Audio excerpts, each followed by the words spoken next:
வாழ்க வளமுடன். பேராசி ஆனந்தி அன்பழகன், திருவண்ணாமலை. இன்றைக்கி நாம் சிந்தனையாக எடுத்துக்கூடிய தலைப்பு திருமூலரின் திருமந்திர பாடலாக 577வது பாடலை நம்ம எடுத்துக்கலாம். 12 ஆணை பகல் இரவு உள்ளது, 12 ஆணை பாகன் அருகில்லான், 12 ஆணையை பாகன் அறிந்த பின் 12 ஆணைக்கு பகல் இரவு இல்லையே. 4 லைன் தான்.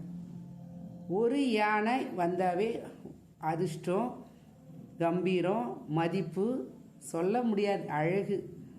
யானை தேர் அசைத்தே பார்த்தீங்கன்னா யானை அசைகிற மாதிரி அசைதுன்னுவாங்க. அவ்வளோ ஒரு கம்பீரம், அவ்வளோ ஒரு அழகு, அவ்வளோ ஒரு மதிப்பு. அப்போ இந்த உடலுக்குள் 12 ஆணை பகல் உள்ள இரவு உள்ளது. 12 கூட பிரிச்சுட்டோன்னா 24 மணி நேரம். பகல் 12, இரவு 12. அப்போ மூச்சு காற்று யானை நமக்குள் இருந்து இயங்கி கொண்டு, யானைன்னா இந்த இடத்துல என்னங்க இறைநிலை, இறை சக்தி, இறைவன். அப்போ 12 ஆணையை பாகன் அருகிலான். பாகன் தான் யானை நடத்துகிறான்.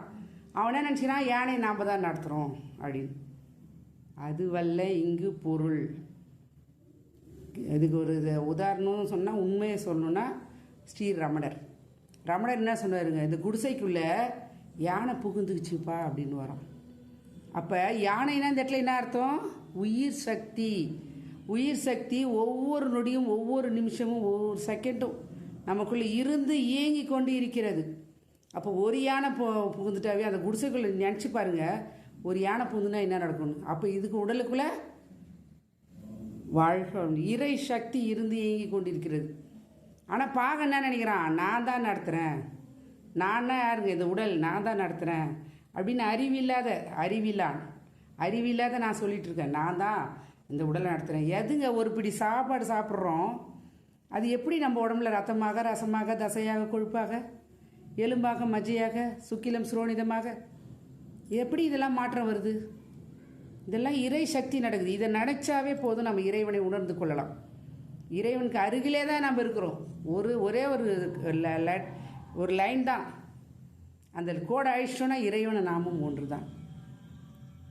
அப்போ 12 ஆணை பாகன் அருகிலான். உணர்ந்துக்கல நான் என்ற தன்முனைப்போடு, அகங்காரத்தோடு, திமிரோடு இருக்கிறேன். அப்போ 12 ஆணையை பாகன் அறிந்த பின் என்ன பண்ணிச்சுங்க, இறைவனை நமக்குள் 12 ஆணைன்னு சொல்லக்கூடிய அந்த யானை சக்தி இருந்து இந்த உடலை இயக்குகிறது, இயங்கி கொண்டிருக்கிறது, எல்லாவற்றையும் செய்து கொண்டிருக்கிறது உணர்வாக. பாகன் அறிந்த பின் எங்கங்க தியானத்தின் மூலமாக இறைவன், இறையாற்றல் நமக்குள் இயங்குதுன்ற அதை உணர்ந்து கொண்ட பின், உணர்வு என்ற நிலைக்கு, உணர்ச்சி வயப்பட்ட நிலையில் இருந்த நாம் உணர்வு என்ற நிலைக்கு நாம் வருகிறோம். இவ்வளோ அழகாக திருமூலர் உணர்ந்து எழுதியிருக்கார் பாருங்க. அப்போ பாகன் 12 ஆணை பாகன் அறிந்த பின்,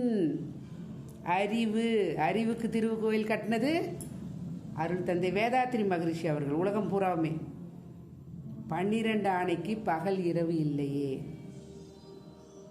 ஞானிகளுக்கு தூக்கமும் துக்கமும் இல்லை.